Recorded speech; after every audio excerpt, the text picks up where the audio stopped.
we're happy to announce our second live event this year. On Tuesday, the 14th of November, we're going to be hosting Alex Lelch from Lelch Audio, also the owner of the Lowlands, a new wedding event center in St. Paul.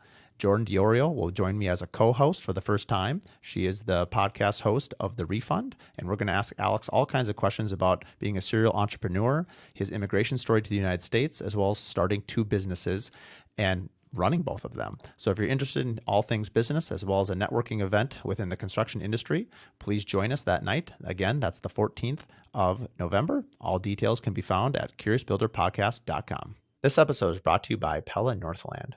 For 19 and a half years, I've been building homes, and 95% of all of my homes have used Pella windows. I couldn't be happier to call them a partner in our builds and our remodels. Whether you're an architect, a designer, or a remodeler, I'd highly recommend Pella windows. They can fit old homes, new homes, reclaimed, commercial, and really everything in between.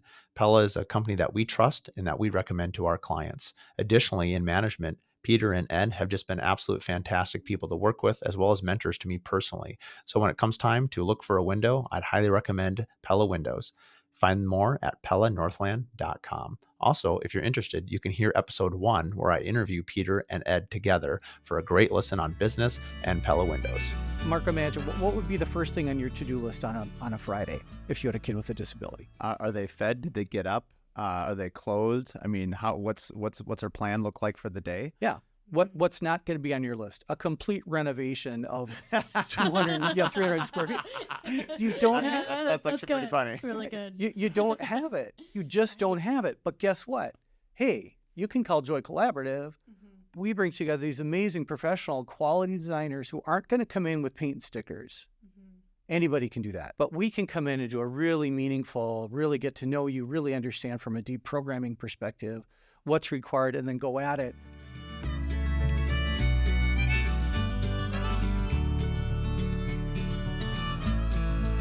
All right, welcome to the Curious Builder Podcast. I'm Mark Williams, your host. Today we have a special guest helping me as a co-host. We have Jordan Diorio, and today our guest is Mark Ostrom from the Joy Collaborative. Welcome, everybody. Yeah.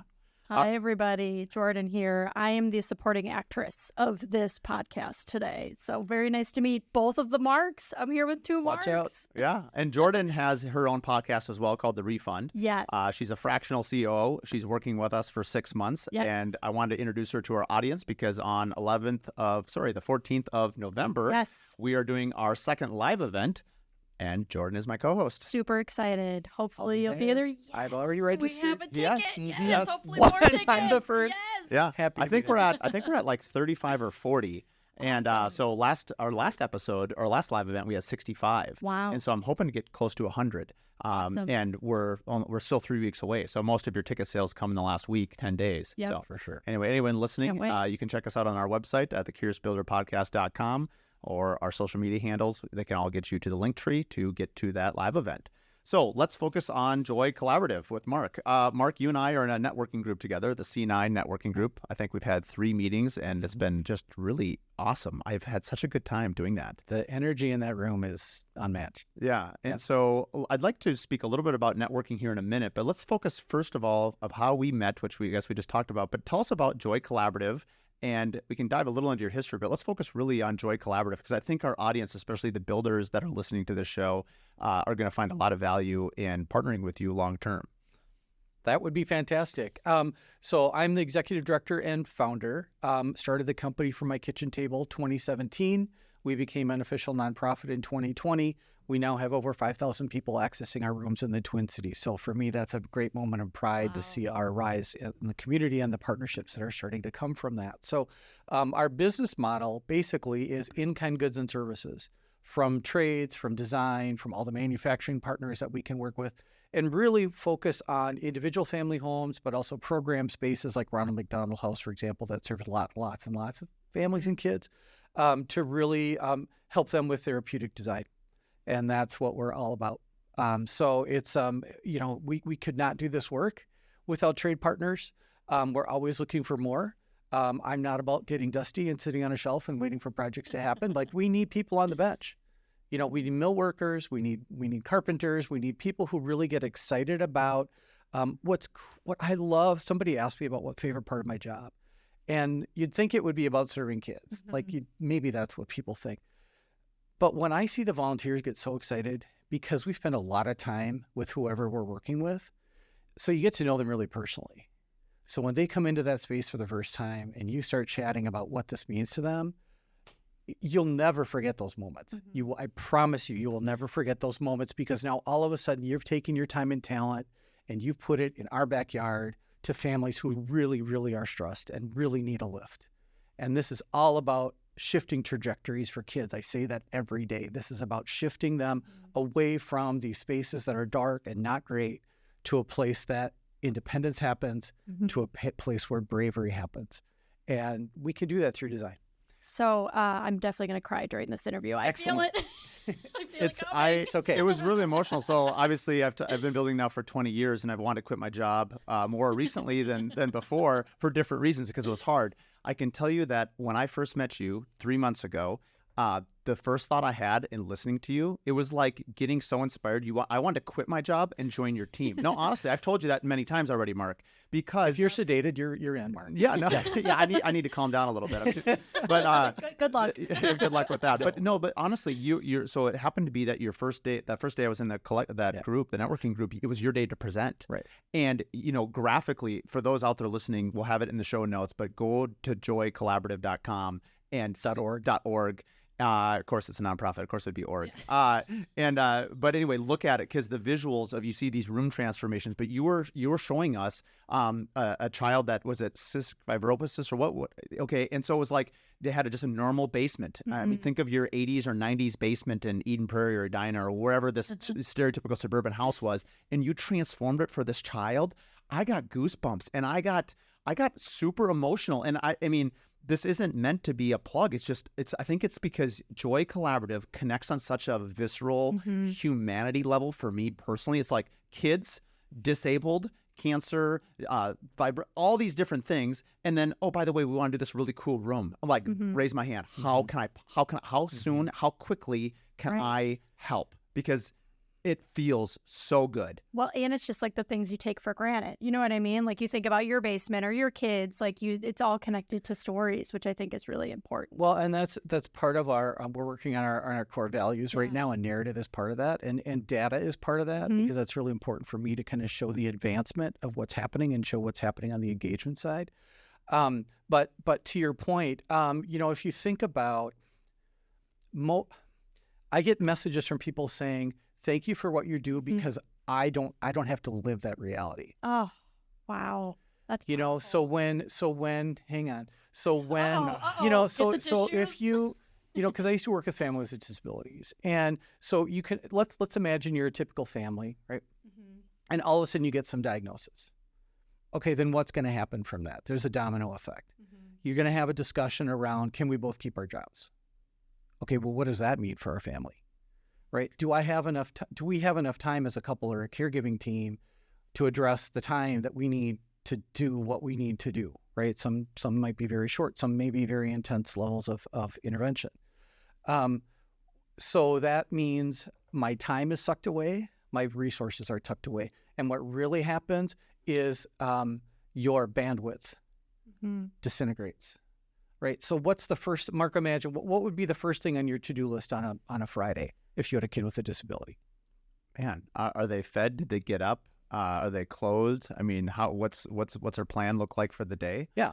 What's not going to be on your list? A complete renovation of 300 square feet. You don't have that's actually pretty funny. It's really good. You don't have it. You just don't have it. But guess what? Hey, you can call Joy Collaborative. We bring together these amazing professional quality designers who aren't going to come in with paint and stickers. Anybody can do that, right? Jordan, your friend, can do that. But we can come in and do a really meaningful, really get to know you, really understand from a deep programming perspective what's required, and then go at it. What's fun on the designer side is it's probably not the right word, but I use the word playground. It's like a design playground, because we've got a client who is grateful for anything, right? Is so excited about what the future might hold for them. And we've got designers who don't have that client with the, with all of That's so that. interesting. dynamic. Leave. Right. And so we've got this and we've got vendors who are like, yeah, I'd love to make a whatever, fill in the blank. So it really becomes this amazing synergy of what we can do through design, through the power of design, and take that lens and really aim it at a group that really needs help. I mean, the thing that makes it so powerful is you're empowering this child's future. And let's say, and maybe there's something that's onset from birth, but let's say it's something that happens, let's say become a car accident, they become paraplegic or quadplegic or something like that. And they feel isolated and alone. And as a parent, I have 3 small children. Now I'm getting emotional. I'm just thinking of like, can I imagine if something happened to my daughter or my son, like what I would do to move heaven and earth to make their future. And I actually have 2 Down syndrome cousins in my family, and I know some others that have had some other issues. And seeing how the parents have risen to the occasion, they become actually the light of the family. 100%. But it's really through the power of love. What I would love for you to share, Mark, and you shared it with me, is could you tell the story about that boy, what he was like before and what happened after, and how his home became the center of attention? Can you tell that? Because I think that would really connect with people. So I want to touch on 2 things. One is data, which I kind of get a junkie that way. But I'll get to the question. But there's 40,000 kids in our state who have a disability. Wow. There are 11% of our kids, and it's rising, are experiencing poverty. 6,000 kids are homeless on any given night in our state. Like I always say, like our opportunity, which is a gross way to put it, like the faucet's never going to shut off, right? The way that we can serve will never end. And that to me is an amazing design challenge, right? Because we've got a lot of opportunity there. So in the case of Bennett, and the other thing I wanted to interject, because you touched on it, is my first real built project was the Rainforest Cafe at the Mall of America. What? Oh my God, I used to love the Rainforest Cafe. My kids still like it.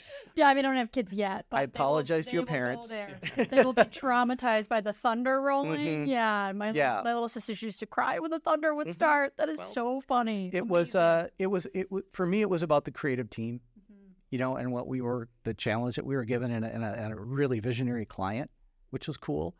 But I would go and I would just sit there and I'd watch people come in, and they're hanging out for maybe an hour or 2 for their table right in a mall concourse, and they come in and their complete body language changes when they came in, and I was like, it was in that moment I was like, how can I bring that to this?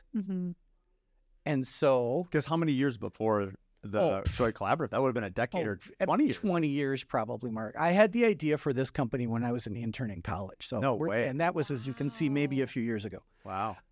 But he just pointed to his hair, which is a beautiful light gray white. As my brother says, it takes a long time to get these highlights right. So, but the Bennett project, which is what you're talking about. So Bennett has spina bifida. When we started the project, he was, I want to say, about 10 or 11 years old. He had just come back from his 18th surgery. Oh my God. So think about that for a second. Wow. But his spirit lit up the room. His energy, I mean, you could not do your best for this kid. Family was amazing. At the point where we started the project, Dad had just lost his job. Their middle daughter was just diagnosed with a behavioral condition. I mean, it was dynamic. Let's just call it dynamic. And like any other family, they had a lot of stuff. Right? They're trying to please this kid. They're trying to, work with their young daughters who had all of the toys. And, their basement space had a full-size hockey, air hockey game. And here's their kid who's on, sticks, they call them sticks, but crutches, trying to navigate his own house. I mean, it was just wrong. But Bennett, so when we start a project, you can help me come up with a better name for this, but we call it the Santa Claus list. So that's pretty good. I mean, I think that's a pretty good list. Well, maybe not if you're Jewish, but anyway. That's okay. I'll talk to my husband about what the Jewish version of that is. Thank you. Jordan, help me. But it's what are the 10 things that you absolutely would love to have? What are the things that mom and dad are going to say no to? That, money isn't an object. Now we have gravity to tend with. Other than that, like, what is it that we can... Gravity. What gravity applies to you? I don't know. I felt pretty elated when you first told me this. I'm not sure gravity actually works. So we for Bennett's project, I think we hit 9 out of the 10. The one we couldn't do is a full-size racetrack in his home. So, wow. Hey, well, that's all right. We got a lot of other things. But Bennett's dream is to become the manager for the Minnesota Twins, which is really cool. He loves playing baseball. He's in a wheelchair a lot of the time. His family, his parents were like, we need to keep him upright as much as possible because the default is the wheelchair, and they don't want that. So what we did, he loves being outside. He loves playing games and sports. He loves working on different projects with his siblings. So the concept became Bennett Park. How can we create an indoor experience for Bennett where some of these therapeutic interventions are hidden to him, but are there for his convenience? So one of the things he wasn't doing his online physical therapy with Courage Kinney because he didn't have the space. So part of the Bennett Park solution was to create these risers that had storage for all the equipment, but was also a transfer platform for him to do the exercise. And in that space, I mean, go online. We could talk all day, Mark, about what it looks like. But, we worked with an amazing muralist who's worked for Disney to create kind of target practice with Nerf guns and this Nerf gun wall. And you'll see a staircase in there because he hated doing stair practice. So the largest Nerf gun is at the top of the stair. Smart. Yeah. Sorry, Bennett, but that's how it's going to work. Yeah, you got to go up those stairs if you want to shoot that guy. Right, exactly. So there's a mini concession stand in there. There's a dress-up space for his sisters. There's art holding space and display space for all the stuff that they get to work on. They love doing art projects together. But your point, Mark, about the story, and I love telling the story about, we get really close to our families. And now I'm going to get emotional, but we get really close. I love our families. Mm-hmm. The mom called me on a Saturday morning, probably 2 months after the project was done, about 10 o'clock. And she's like, Mark, we've got a problem with the room. And I'm like, the bottom falls out on me. I thought, oh my God, somebody got hurt. Something fell down. I don't know. And she's like, Mark, I've got 10 12-year-olds in my house that won't leave. Oh my God, I was like waiting for Grab the Nerf gun. Grab the Nerf gun. Catlet gun for mom. They won't leave. And so in all of this time that we spent with her, she never shared with us that her biggest fear was her son growing up alone. Oh. And now she has the opposite problem. And I call it the rainforest effect. Now all of a sudden we have this place that's the coolest place on the block that all the kids come to. Wow. That she has to kick them out. She doesn't want to do that. A dream she never thought she would ever have. Didn't even probably realize that could be a possibility. It's so cool. And then Bennett, again, this little beautiful human, takes the concession stand, puts a little donation jar on there, and is donating, the little pennies and nickels to, local nonprofits, which is just incredible. So that's kind of the full circle of going from this place where you're really struggling to kind of just be a family to now a space where you've got great family space, you've got great social space, all these kids can come together, you've got these bleachers so they can all watch movies together. What you won't see is the television is the highlight of the room. Love that. It's all these other things that can happen. There's a lot of there's a lot of different hidden. There's hardware in the ceiling for different things to come and go, and there's a batting cage in there. I mean, I have 1,000 questions, so I'll guess go for it, Mark. I'll just go with two. One is, who on your team? So I know you have design background. How do you know, or who do you employ, or how do you understand with each child's disability the right things to put into place so that it augments and helps them overcome their specific challenge? Because that seems very specific, almost like a doctor's got to be right, or like a specialization, physical therapist, consultants, or something. Boy, you stepped right into it, Mark. So the collaborative of Joy Collaborative is to look at a 360 solution. So in his case, we did have people from Courage Kinney. We did have his orthopedic surgeon, his physical therapy, his grandparents, his neighbor, his best friend, all were part of the design team. So we got to see him from all different sides. Wow. So it's not just about the parents thinking, hey, this is a good idea, or a designer who doesn't have experience in this to say, hey, this might be a good idea. But to really say, yeah, that transfer platform is really going to be helpful. And what we hear then later is, well, now I have a motivated patient, because it's easy for him to do the stuff. So it just becomes this escalation that just... So let me understand this from a practical standpoint. So you have, let's say, 10 people that are giving you design input. Yeah. I'm relating this to building a house. If I had 10 designers, that house is going to be Frankenstein. No. How does everyone have are you doing half-hour interviews? Are they filling out like a Google Word doc? Like, walk me through the mechanics of how people share their actual opinions. And then how does it get sorted, funneled? Because not every idea can make it into the basement. Right, of course. I mean, well, number one, there's a referral process that we have to go through. So we hear a lot in that process, interviews with the family, visiting the spaces to make sure they're safe, because we are bringing a lot of volunteer labor, right, to the space. And then the design team, it's just like a regular design project.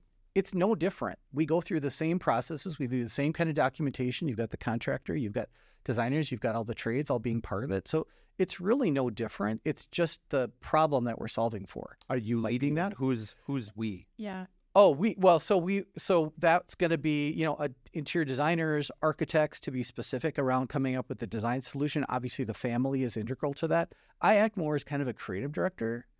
I might not be designing the actual project, but I might have some pretty strong opinions about, hey, I think that's an awesome idea, or maybe that's just too much or not the right answer. How do you build trust with the family? I feel like that you have such a responsibility to deliver for them. How do you ensure trust from the families? It's hard at the beginning. I think because they're coming from such a place of loss. Right. And this is going to be disruptive to them. Right? This is another thing that's going to be disruptive to them. Like, you're not going to be able to be in your space for 6 weeks or whatever it might be for during construction. So at the beginning, we really have to be very clear about the expectations. 6 months. Well, not when you won't be in your space. Oh, right. No, but yeah, I mean the I'm thinking process. remodels here, people. No. But our projects are limited. Like Yeah. we limit our projects to about 500 square feet. We are doing a homeless shelter in Uptown. That'll be our largest project. That's 4,000 or 5,000, something like that, which is a interesting staging moment. But I think it is about being very clear up front with what the expectations are. The beauty, Mark, in having a nonprofit is we rely on a lot of volunteers. And I love our volunteers. They know our volunteers. Core value is gratitude, but they can be pulled away by another client, by another project, by something that happens in their personal life. So we don't have any kind of signed contract. We don't have any binding thing. And we've had clients waiting. We've got one right now. They've been waiting 6 months, and it drives me absolutely bananas because it's just not right. So it's something that we're working on right now is like, how do we build our bench? So we're getting back to builders again. How do we build up our bench?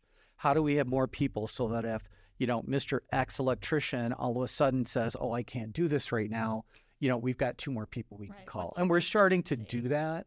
But in the past, we hadn't really had that experience. And what I see is pre-COVID, people would drop and do our projects, and it was great. Now we've got a labor shortage. We've got maybe people who are maxed out with maybe the projects that they're working on right now. It's been tough. It's been tougher to find those partners. Would you say, and maybe this will transition a little bit in how these projects get paid for, and we'll talk about your associations with sponsorships, Make-A-Wish foundations, those types of entities. But before we get there, what's more of a challenge, the funding or the labor? Because I'm thinking about, and then there's the third, the volunteer, right? So like, let's just use myself as an example. I'm a bad example. Let's say I own a framing company and I'm a framer and I feel very passionate about Bennett's project. And I would like to donate, my team of 4 guys to help frame whatever you need framed. And I'm going to say, I'm going to give you 2 days of my time. But obviously I have to put food on my table too. And so that's your point. Now I'm pulled away. Is there a way for you to actually pay a said framer if they can't volunteer it? So I guess there's 3 entities. You have volunteered, you have pay for service, and then you have, your money. I guess which one is the hardest one? Every single one. Okay. All of the above, not an option. Yes, I would love to just pick one and say that's the one. But if they don't all work together, they don't all work together. So we just had a board meeting this week. My board's amazing, by the way. If anybody out there wants to join a board, I'm telling you, come on in, because it's profound, the people that are sitting around our table. But one of the things we're talking about is a contingency fund. Do we start creating pools of money so we do hire people when we do find a drought in our work? Maybe our business model needs to change. I don't know. But I know right now there are parts of it that aren't working. And that does relate to the trades. And we're going to do some other things to show the trades in a better light. But what's really interesting for me on the volunteer side, especially on the builder side, this has happened more than once where a project manager from a construction company has said, that was the best project of my life. And I'm like, why? He's like, because I get yelled at for a living. I got a lot of people yelling at me. And so my peers, when they see that I've got that day of the week where I can just focus on my Joy Collaborative project, they're all jealous. And they're looking over my shoulder. What are you doing? Who are you doing? Wow, look at that design, blah, blah, blah. It's really, really cool. So what it does kind of for your team building is not anything that I had really ever anticipated, but it's something that, people How many people in our world are stressed right now? I mean, how far do you have to go to find somebody? Right. 2 feet. Yeah. I was just going to say sitting right next to you. So doing something for somebody else is the best and cheapest thing you can do to get past that. And so we got a whole lot of gratitude coming into our spaces. It's funny. We had, his name was Ian Plashon on the podcast from 515 Productions. He's a storyteller. Okay. And I'll have to introduce you guys because I think he Ready. would be an amazing, he's in Golden Valley. But anyway, he is a videographer, storyteller. And he talks about, 95% of his clients are corporate, but it's the 5% that keeps you engaged. So he goes up into Alaska and films that Iditarod, or he films surfers on Lake Minnetonka, Lake Superior. Yeah. And so the point is it's like those things that keep you refreshed, that keeps your bucket full, that helps you go back to corporate and also helps you reinvigorate. Where this is going is I'm thinking of like, yes, I'm a for-profit business building homes. And I'm thinking like, yes, even the amount of joy, pun intended, that I had when I heard your story makes me want to know, like, from that emotional bucket point of view, could my team and myself, not only would we be doing good for the world and good for, that's why it feels so good, right? How could we create a structure around it where it's mutually beneficial to our own psyches and our own, value and worth, and plus we get to help somebody. It's just kind of like, yes. It's a great way to serve. I spent a lot of time in sales, and I would take our, prospects out and we'd go to feed my starving children or something. And we were at a happy hour one night and I'm like, you guys, what if we did this?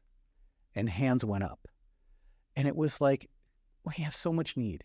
Like, we're focused on the Twin Cities for now, but the need is so great, right? You can help somebody and you get to know them.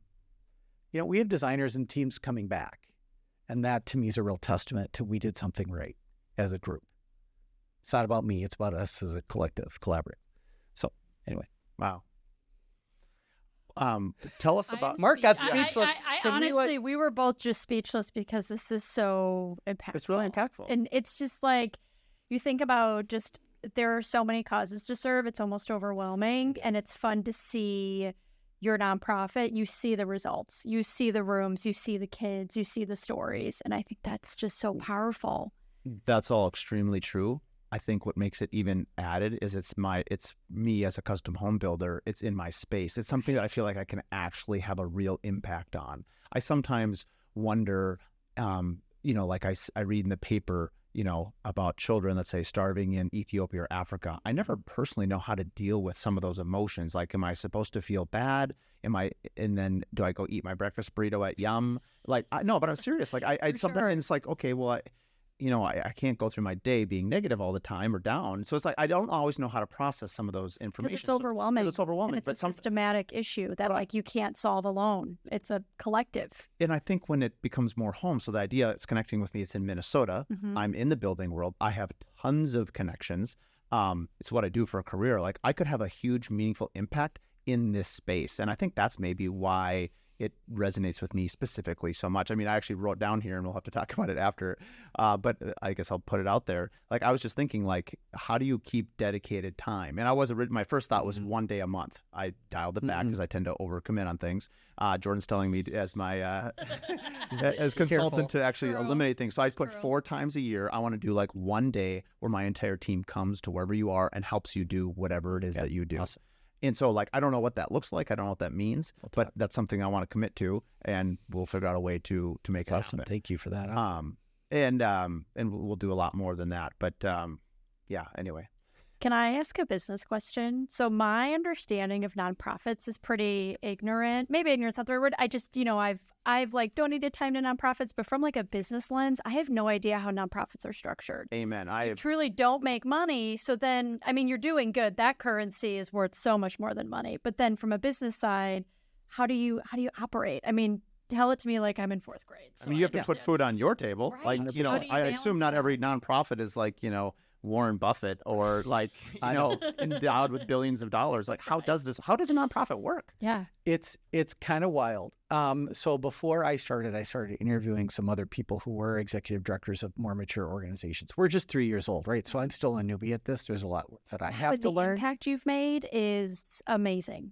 by the way. Yeah, so what are you going to do 10 years, 20, 30 years? Well, I can share that with you a little bit. But, Yes. this is an exchange. Business is an exchange. And my wife gets really upset when I don't refer to our company as a nonprofit, because I'm like, we're a business. Right. Right. And I want to be seen as a business. I want to be seen, when I started the company, I wanted to be seen as a peer to other organizations, not the, oh, you're a cute little whatever, pat you on the back kind of nonprofit. I'm like, we're making serious impacts for people who need to have a better future, who need to be seen by our community as having value, right? Bennett's an amazing kid, right? If maybe we couldn't shine a spotlight on him, or maybe we couldn't give him that bravery, I don't know what his future looks like, but I know what we can do as a design community to help him out. So to get back on the nonprofit side, so nonprofits exist where governments fall short.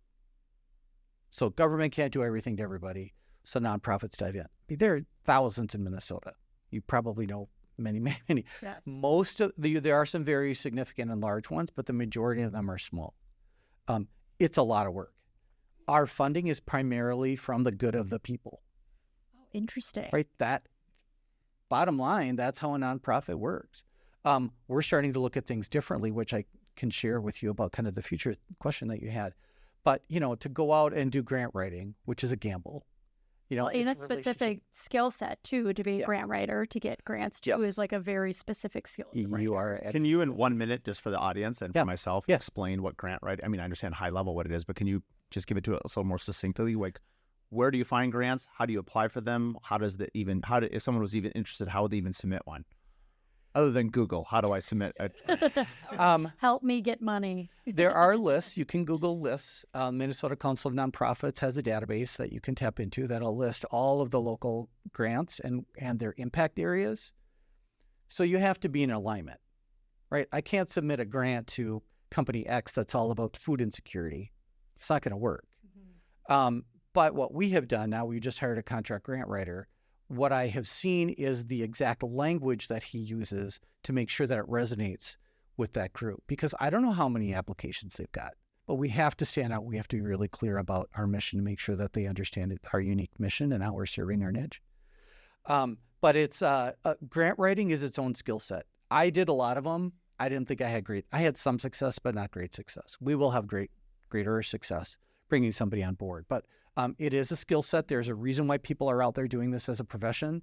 If you are lucky enough to hire one, do it. You can certainly do it by yourself. Grants are open. Grants you can apply in a couple different ways. Some you have to be invited to the table, and some are just open application. So it's how many of the grants, out of curiosity, come from government entities versus nonprofit entities? So far, we have avoided government grants. And the reason is sometimes their reporting requirements could squash us. I've talked to other organizations who've not applied for, $1 million grants because the reporting is so intense and so frequent. Yep. You have some knowledge on not that. from a grant standpoint, but I've worked with clients that work with government, projects. And yeah, the type of reporting is just so labor intensive and time intensive that you almost lose money by taking the money or taking on the project because it's a specific type of reporting, a specific time frame. The details are just so in depth.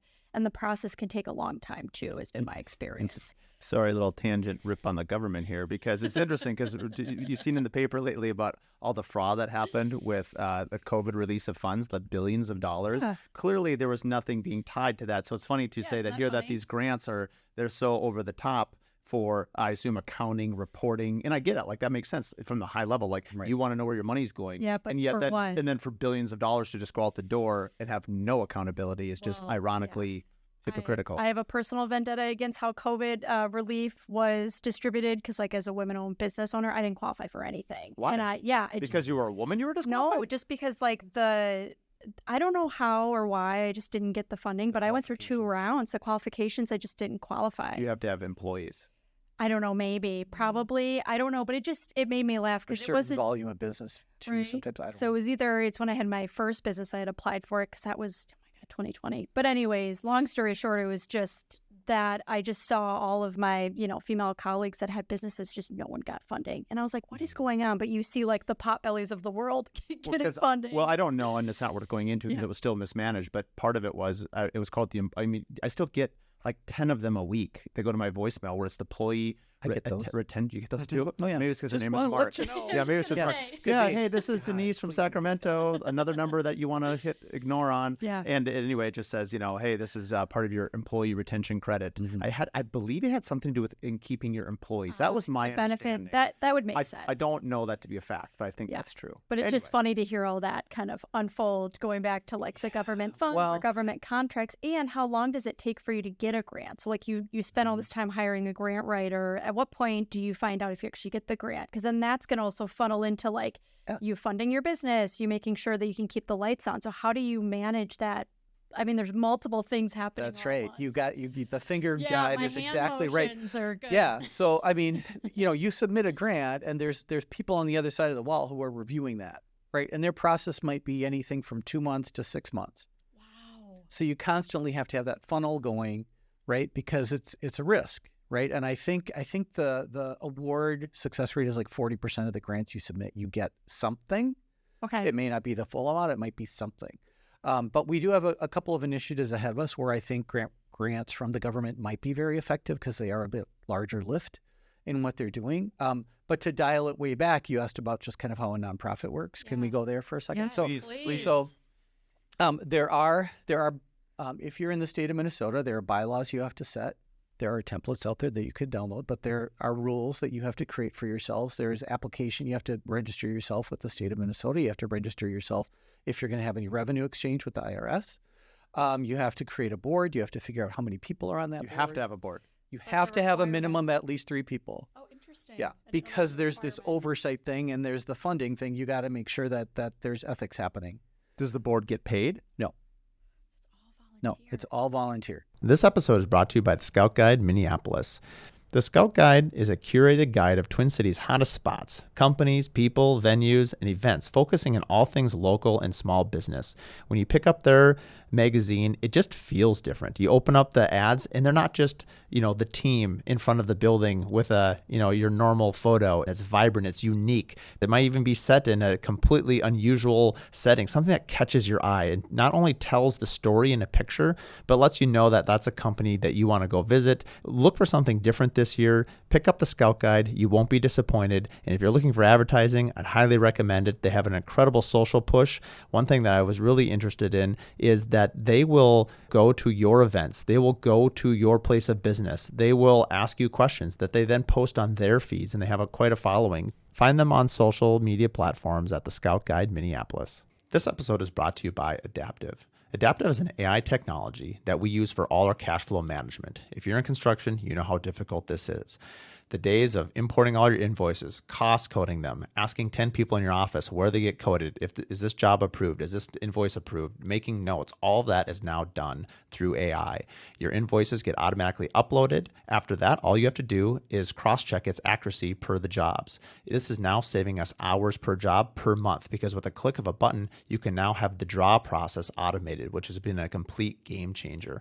On top of that, it's going to track your lien waivers as well as your certificates of insurance, making sure that everyone is in compliance before their bills are paid. This is saving us hours and hours per job per month, all with a click of a button. If you want to know more, check out adaptive.build. Additionally, we interviewed Matt Covano on episode 15 of the Curious Builder podcast. You can find out more about it on our website as well at thecuriousspoddast.com.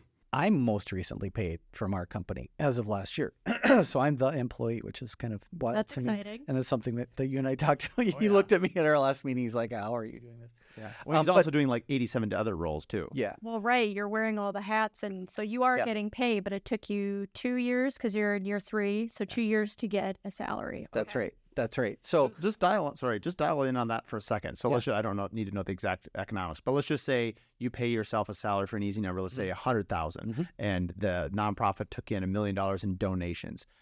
If it's a nonprofit, I mean, how do you set like what your salary could or couldn't be? Because you're a very talented individual. I have to imagine on the open market for this analogy, let's say you could command $200,000 for your talents. How does a nonprofit actually pay its people? Because you still have a mortgage, you still have to pay, you have to eat. How does that work? Well, so prior to this, I was in sales in a job that really was misaligned for me, but it did allow me some time to kind of gear up and start the work. I went for a year without a salary. I jumped and I was like, both my wife and I, you need to be doing this. And it was a risk. And the first 6 months were awesome because I could work 70 hours a week and just like totally dive in.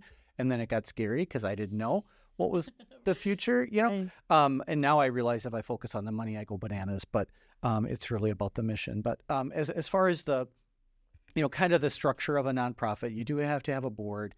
We do, when I started, it was friends and family. That's great. But now we're at a maturity level where you want the right butts in the right seats, right? So we want marketing, we want finance, we want legal, we want storytelling, we want whatever those kinds of things are. And strategy is huge for us. So that you need to start with. And then for me, kind of being the random entrepreneurial type, like having processes in place, which is not the first place I would go. That's where I go. That's where I always go. Okay, well, maybe you can help me, but to have all those means and methods, because like we spent this whole last year really focusing on infrastructure. So that's why the grant writer, we brought accounting in. We now have a professional fundraiser working for us part-time, helping me as a coach. But it was setting that platform so that we are ready for growth, and we can't accept that because if we weren't ready, it would just be a cluster. So that's really what we've been working on. And the board, really their job is governance. Their job is looking at our finances, how we're going to spend our money. They act as sort of a steering committee about what our mission is and where our strategy is going. And they're also a sounding board. I'll come in with my wacky idea of the week and, they'll be like, well, of the day, let's be honest. Okay, Day, Mark, of the day, fine. I not have the a week. list. Yes. And then working in tangent with that are committees. So we have one committee right now. We will eventually have more, but they work and help us on, events. We're always doing some kind of event or planning some kind of event. There's some marketing, there's fundraising. There's some people helping on operations. Which is really great. And now we need that because, well, our Joy Mobile, hopefully we'll talk about that at some point. But, we're working, we have software that supports nonprofit systems. We've got our accounting software in place now. We've got the consultants in place. We're starting to capture data. So now it's feeling like really mature. We're immature, but it's starting to feel, But you have, it sounds like growing this up. massive network that is ready to take on Mhm. massive levels of work. You're the only paid employee. So all of these Right. relationships, accounting and advisory and intern and marketing and website management, these are all volunteers. No, the grant writer, the accounting, the fundraiser, those are paid positions. I see. Those are contract They're not positions. contract, just but they're not contract I gotcha. position. Okay. So we have a board member who has an amazing marketing experience. She came in and was like talking about brand and things like that. And then we started looking at the website, and now you'll see the website will be redesigned and that'll be up in a couple of weeks. It's beautiful. If you want to cry, take a look at that one. It's Can't right. wait. It's really, and it's Can't fun. And it's fun. It's fun. There's part of it that are interactive and it's really fun. So, we get a lot of attention for the design work. And for me, it's all about the daily, like what are we affecting on a daily basis? And then you layer in the design work. You don't start with the design work and then go backwards. Like we have to solve some pretty serious problems. And one of the legs of the stool of why I started the company, well, one was working with families with disabilities. The other one was bringing them the experience. And the other is I know a gajillion designers who are never going to be on the front page of the Star Tribune, right? They're not going to be on the front page of Finance and Commerce or it's fancy home thing. But I'm like, they have amazing talents and people need to know about them. That's so fascinating. Talk about like another give back arm in an indirect way of just like supporting just other designers and people in the space. Yeah, that I mean, have visibility. I someday I said I'd love to be in some workplace and say, hey, what's the name of the designer who designed your space? Nobody would know. Nobody knows this person who designed their space that affects them on a daily basis. Well, I don't know. I might disagree with that in the home space. I'm saying in commercial. Yeah, My background's in like in commercial. offices. Okay. Yeah. Sorry. So office That's space, like- yeah. hang on, No. I'm pretty sure every one of my I friends hope, would know who Mark, the You designer force is. them. Yeah. You're like, Or maybe write it they've down. forgotten on purpose, but Yeah. Mark No. who? yeah, exactly. I'm not the designer. Interesting. Did So that cover your nonprofit questions? Yes. yeah, that was just a very- really helpful. I Okay. still have the one question that how does one have employees and what's the threshold of what is allowed to pay, let's say your salary, or let's say you hire an assistant or hire someone else full time. Yep.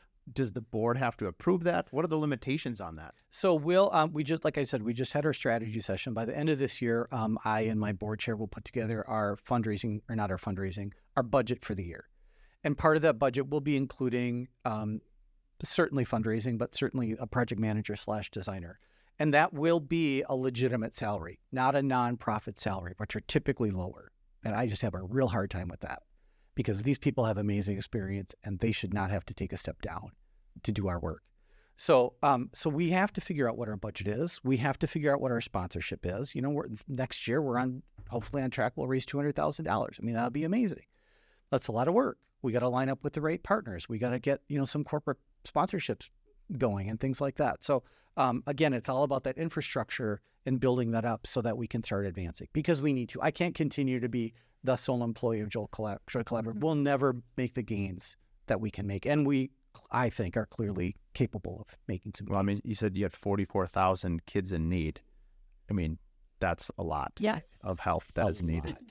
Are there other, out of curiosity, moving the question to, I guess, the second point here, how often do nonprofits work together? And when you and I were talking, tying this a little bit into building, Minnesota Housing First, which is the biggest building entity in Minneapolis, St. Paul, or probably Minnesota, they have the foundation board for Dream Homes, and all their funds go to help those. They build a couple homes a year. They help veterans, and there's a number of things that they do with that.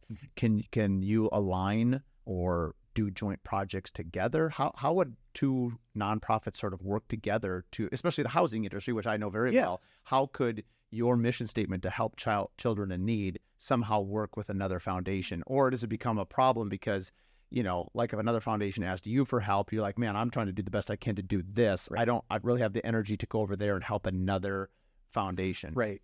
So I'll give you an example, a smaller one that we've talked about, Mark. The first project I did was for Make-A-Wish. Sir Boy is severely disabled, and if you want to cry, I can really twist that one. But really, really profound project. Jordan, aren't you glad you came on as a co-host? If you want to be a co-host, we're just going to make you cry. We'll bring a box of tissues. Word of advice: bring tissues. I love it. But from that, the relationship has continued with Make-A-Wish. And so they called me last November and said, we've got kids post-COVID who now want space away from their family home. So they would like some outdoor space. Nature's healing. Makes a lot of sense to do that. So if they want to do, let's just say a shed, right? Pre-COVID, they'd call up contractor. They'd say, hey, let's do this. Contractor would go and do the thing. No. Even Make-A-Wish was getting no's. So step 2, they go to Wayfair, online retailer, maybe not the greatest product. Right. Didn't work for them. So they called me and we talked through it and we did some market research. And I said, I think we need to own this problem. What can we do to control this problem? So we had designed some stuff. Mark and I have talked about it. What I think this is going to be is we'll create some parameters together around, let's create some common footprints. Let's create some generic kind of space, but then let's layer on the good stuff. Like if somebody wants a Barbie dream home, if somebody wants a Marvel, whatever, like let's make it customizable to a degree. And then Make-A-Wish could actually offer it up to all of their kids and families. This is where it really ties in really locally. The kind of the idea that I had that I really hope we can get some traction on. Wait, Mark, you had an idea? I know. And it just doesn't happen. This idea has actually lasted several weeks. Yeah, so I know it's a good one. I know it's a good one. Let's just say that this this shed, if you we're calling them wee sheds. Wee sheds. Yes. So let's just say it's 10 by 12. Right. So, and they'll provide some common structure. Maybe it's a simplified, shed roof, a couple windows, one door.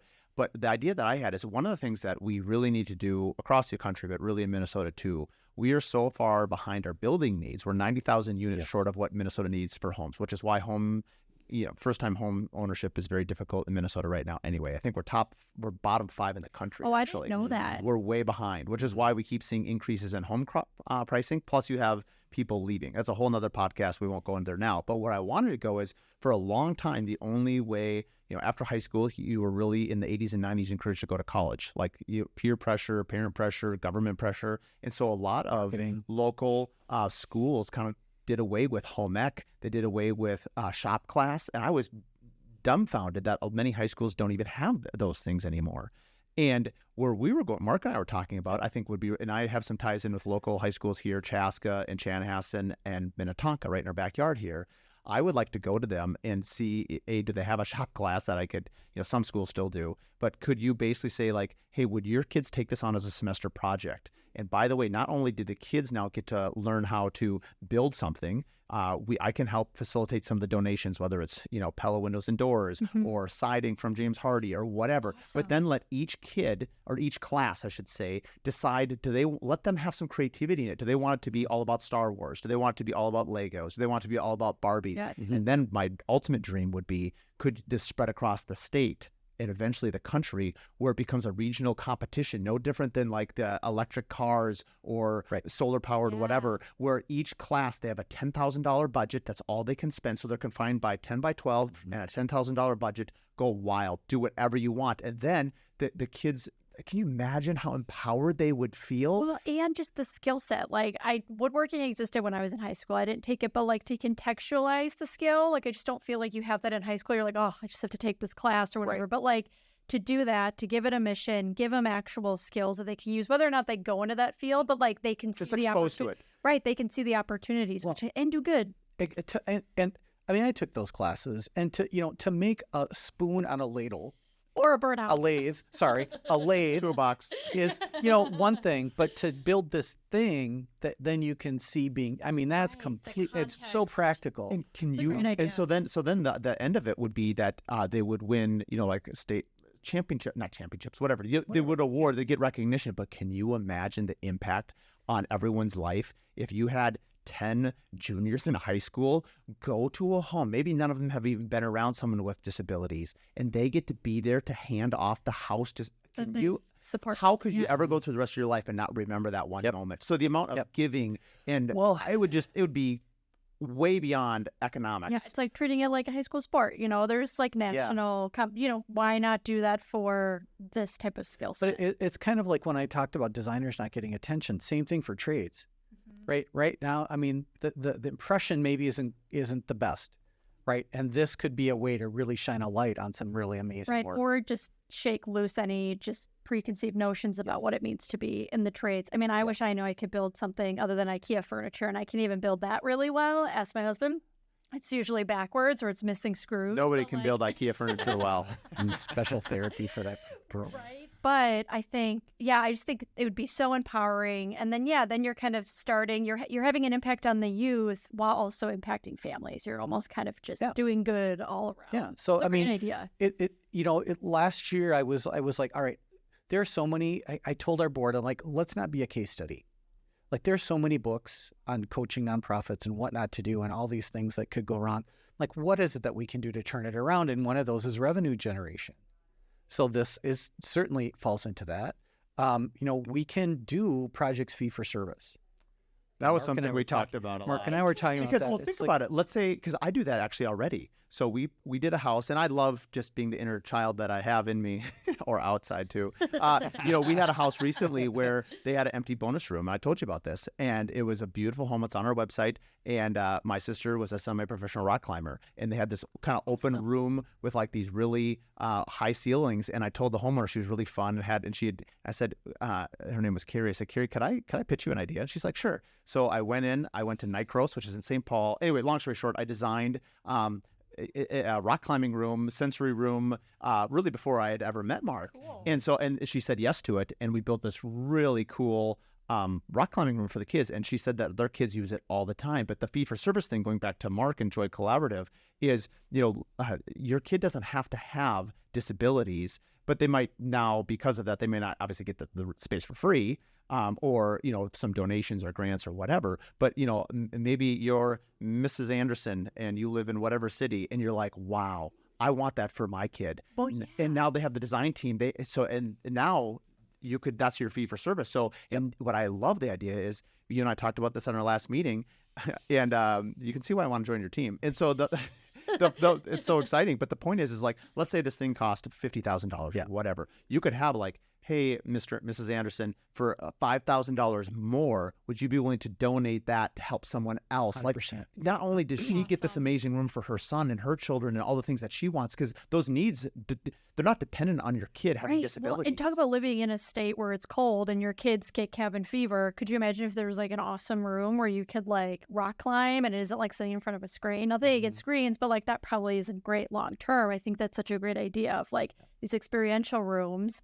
and then adding a donation on top of it, I think is just like a plus. Yeah, Tom's shoe model I think is just fantastic. Kind of the paying it forward stuff I think is really Tom. awesome. Oh, sorry. Yeah. Tom's, yeah.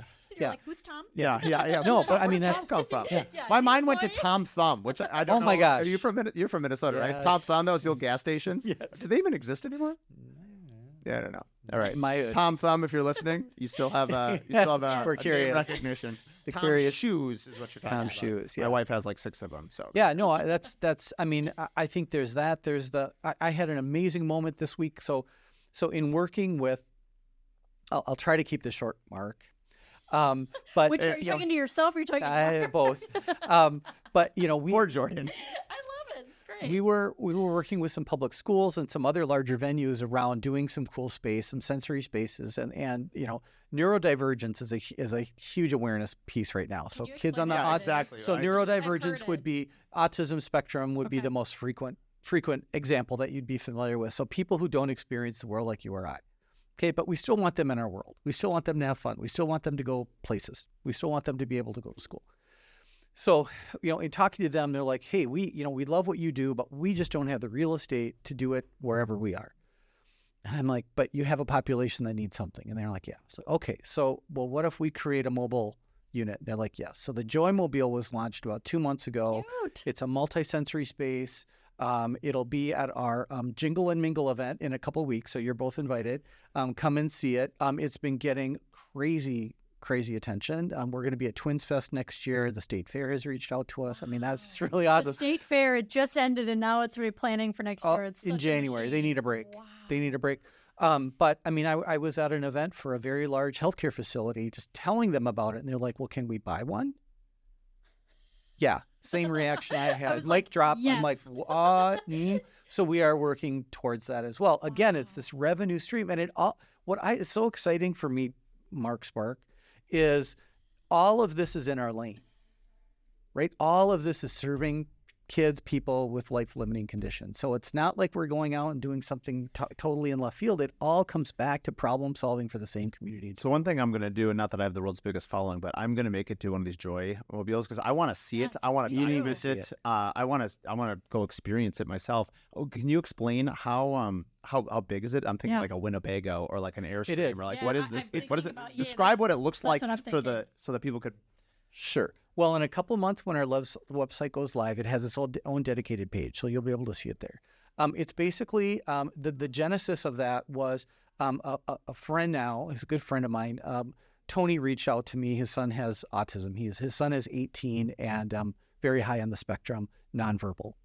He's got a lot on his plate. Tony is a real estate agent, residential real estate agent who helps families with special needs analyze future homes to make sure that it works right for their kids. It's really, really cool. That is Tony, we'll have you. fascinating. He's phenomenal. And so Tony, being the person that he is, bought a Ford cargo van, and basically was using it as a wrap, as a billboard for different locations that he would go to. But what he did is he packed it with a bunch of acoustic material as a test to see what this might do for his kid. His kid loved it. Design, was not great. It was pretty basic. So he and I Just started. full of a bunch of black dimpled foam. Yeah, it was. So the same place you abduct people was also the Joy Mobile. Yeah, it was not hospitable. Dual use. Right. So we started talking, and it came from my work. It was some of our clients, and so we were like, well, let's just turn this into a multi-sensory space. So it's got we're trying to affect 4 of the 5 senses. We can't affect large muscle stuff, but we can affect sight, sound, hearing, and it's really cool. So we have an oversized screen that plays really calming videos. We've got music that goes along with that. We have noise canceling headphones in there. We have a whole wall of different tools, fidget spinners and things like that for people who come in and need help.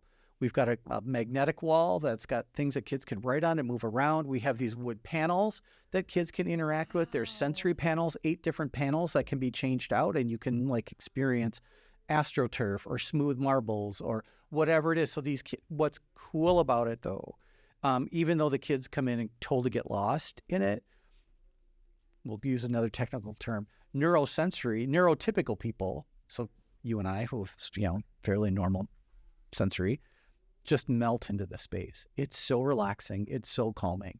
We took it to Target Field, and their director just sat in it, and I was just like, "Could you just leave this here for the day?"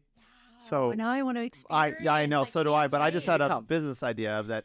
Why don't you do 20 of these as a fleet? You could have a full-time person smart. just renting these things out to people. This thing would be an absolute cash cow to help fund the nonprofits. Am I wrong? That's actually a really fascinating idea. Yeah. Yes. My lesson always has been do one and do it great. Yeah.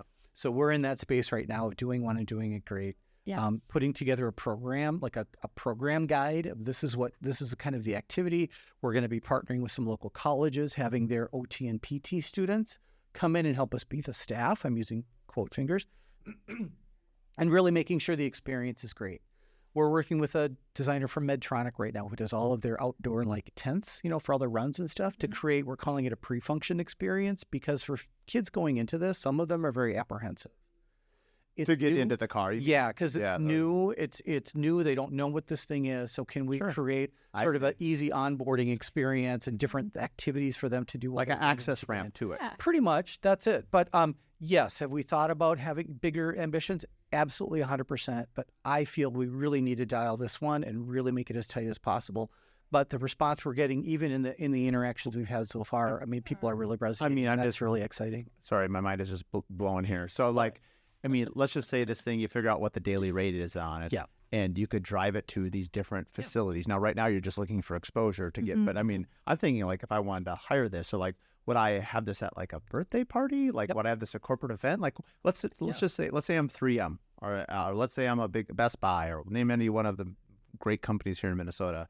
How would I use this in an office space, or how am I mean, other than the fact that I'm just super intrigued by it and I'm just curious. I think there's a couple different ways. Well, I know there's a couple different ways. One is sponsor it, right? For a certain level of sponsors, you own it for X number of events. You have it at your corporate campus. You bring it wherever you want it's it. like a perk. It's like an employee perk. It's like a way to like relax or take a break. Well, no, we're not quite there yet. So you could bring it to your campus, right? And your staff could use it. That's one. But maybe there's an event at Boys and Girls Club. I see what you're saying now. So it's like they sponsor it for X amount of days, Right. and then Maybe- it goes to an area. Yep. Got it. Maybe you want to be seen at the state fair as a major impactor in the community. You could sponsor it that way. So I think there's, and yes, there is the birthday party thing, and there are other sort of specific events. I think dental clinics are the best match for the Joymobile right now outside of other. I just think that's a high stress environment. That could be a treat before or after. How about Children's Hospital? You could have a permanent I was one gonna there. say you just Some of them like, do have spaces within their clinics. Some of them don't. I talked to another healthcare clinic who's like, I just need this for my staff. right. You know, can you bring this here Tuesday mornings or Tuesday? You know, I just Yeah, for a high stress environment. Yeah. Man, it's like duct tape. I can think of 10,000 things to do with it right now. This Joymobile, I mean, because I have 3 small kids. Well, I'm thinking like every coffee shop, every bookstore, every place where a parent goes and feels overwhelmed, regardless if your kid has disabilities or not. Yeah. Kids are just a lot, but it also, and not that they just have a lot of energy. I mean, honestly, you could have these small little mini vignettes all over the place. You could. Right. You could. And you know, one thing that I've been, when we've been talking to some sponsors, and we're talking to them now, is, you know, going back to earlier in our conversation, these families are strapped. Right. Right. Can we not ding them for an experience, another experience? Can you just cover it to the point where it's a free service? Come on in, do your thing. Like, I get a lot of questions about, well, how much does it cost per person? How about 0? How about this be part of your social outreach? You know, your DEI. What's DEI? DEI. So diversity, equity, and inclusion. All the big companies are all about kind of going out into the community and helping and just giving them a big boost. Can this be part of that program? Right. I love the idea of it being free for families. It's just like relief. You just want to offer relief at any point in time for them. I think that's such a fantastic idea. I hope so. I hope that can work for them. I mean, I think that this is, a really unique and amazing, I hate to be so down and dirty about it, but a great marketing experience for them. This is a unique thing in the community. We did our search. We found, one in Canada and one in England. There just aren't a lot of them. And, you know, you've seen food trucks. They're around. We can see them. Yeah, it's not even food trucks. I've seen so many businesses on wheels, from like clothing companies to like cookie companies. Yeah. Like, why not offer it for people and their kids that need it? Yeah. You know what I Or mean? we can go to events, Special Olympics. They've already said That would be great. this would be great for us. But I think anybody, I think it's just a cool experience no matter who you are, and that's what we're seeing. So anyway, Really quickly, jingle, Yeah. jingle. When is it and where is it at? November 10th, go to joycollaborative.org under events. It's in Egan. Our amazing hosts, Sheila and Keith, our real estate agents, they have this house, has a pool on the inside. So in plan, it's a horseshoe. They have this amazing house. We will have what's looking to be a very tasty silent auction. We will have a game that will involve the pool. So bring your bathing suit? No. Okay. No, it will be safe for Making sure. spectators. No, it'll be safe. And we'll have a little program moment. We've got one of our sponsors is coming in. The Be Like Tommy Project has been an amazing supporter of ours. He's going to talk a little bit about what they're doing for youth in the community as well. They lost their son at a very early age, so it's a really cool partnership between us. And that's what'll happen. We try to keep it fun. It's some great networking. There's just people there with big hearts who just want to see us succeed. What is the Joymobile doing on the 14th of November? Where do you need it, Mark? I want to have it at the live event. Oh, cool. Let's do it. Let's do That's it. a I'll fantastic figure Let's out a way do to it. find a way to sponsor That's it awesome. and get it there. But That'd be fun. I would love for people. Then I can bring it to me since I can't seem to get out to it. Yeah. So I would love It's a to fantastic idea. have that. So be just there. to set expectations, we're working with our graphic design team is Supervox. They've done all of our work pro bono for years. They are amazing. If you need a graphic design company, branding agency, I cannot speak. Awesome. I'm going to get emotional because of what they've done for us as a company. And I can tell you a little bit about that. But they did the artwork for us. We're waiting for Tim's had some family stuff going on. He's going to finish the artwork, and then 3M has offered to wrap the band for us. I mean, that's an incredibly amazing offer and a great way to start a relationship with them because we're going to have more of these. We're going to do pricing on what are these things, how many modules are we going to have next year, that kind of a thing. But let me get back to Supervox and branding because you had a question on your sheet about the name of the company. Yeah, the Great. Joy Collaborative. And maybe Yes. we'll probably have to end it on that. Cause Yeah. Okay, we're up against the hour here. or Okay, after. sorry. No, you're good. Well, That's okay. one more thing. Yeah. So long story short, our original company name was called Circle Design. It was all about embracing, somebody in the center of the circle. We said that just didn't really resonate. So with our board and with Supervox, create Joy Collaborative. It just when it hit, and we just knew it.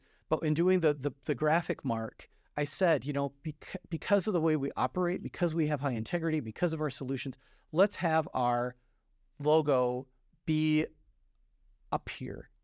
Let's be a pure organization so that these amazing companies that show up, that it's not the colored little hands, the jumping little, Right. it that's kind of the signifies, typical vibe for a pediatric kind of logo. And so anyway, I'm just really proud of their work and so grateful for what they've done. So I want to wrap up, Mark, with one last thing. So because I'm in the position now of being a fundraiser, which I never thought it's kind of the miss in But starting sales, the nonprofit. Sales never leaves, It's- regardless if it's Yeah, for it profit or doesn't. You are right. nonprofit. It doesn't It's really always matter. there. So we're looking for people who believe in us, who want to see these changes made. A $5,000 gift would really make an amazing impact on a kid that we're working on or an organization that we're working on. We sign waivers with all our families. You'll be part of our story. You can use the videos that we make and the photography that we get and blast it out to your community and show them what you have done. We're a visual brand. That's the coolest part of what we So do. You can cool. see what we've done. So I just wanted to end with that and say, we can't work in a vacuum. We do need gas in the tanks. So if there's anybody out there who has interest, Well, I'll tell lot. you what. I've for years I've wondered how to give back, and I've thought about building homes. And there's nothing wrong with this because I'm thinking about this too. But there's a project called the 414 Project where they build homes down in Guatemala, and build one home one. But I think for 2024, for every home that we build, we'll donate $2,500 on every home. And we'll figure something out for remodels as well. But I mean. I told you, other than that, I have to quit my job and come work with you. I wish we were in that Hire. position, Mark. Seriously, I know what our future Yeah, team I looks mean- like. I could see. That's something that I would like to do. And plus, I want to do all these other things that I have more pages of notes with you than any other guest I've ever had.